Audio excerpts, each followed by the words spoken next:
Azərbaycanın yeganə uşaq radioloqu, Milli Onkologiya Mərkəzinin həkimi, 18 il radioloq işləyən, minlərlə həyatı xilas edən, minlərlə balanı sağlamlığına qovuşduran Asif Nəsirli, həmin Asif Nəsirli ki, indi Milli Onkologiya Mərkəzində ölümlə pəncələşir. Onun qatili, onun sağaltdığı pasiyent oldu.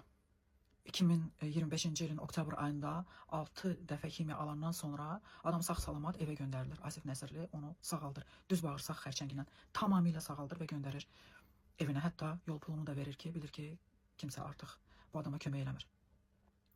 Bir neçə ay sonra həmin adam qayıdır və öz xilaskarını öldürməyə cəhd edir.